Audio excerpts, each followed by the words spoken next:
Okay, this has been sitting since, I don't know, March, maybe? I forget when our last storm was that I used this. Let's say March. Gas that's in it is what was in it.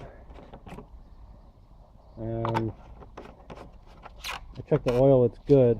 I'm going to start it to warm it up a little bit so that I can drain the oil and get it ready for the winter season. So I have not run this since March. I don't know what's going to happen based on previous history.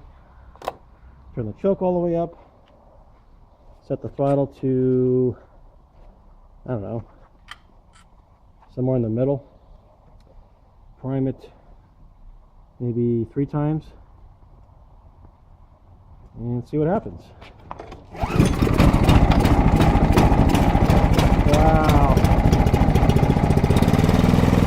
that's pretty good, right?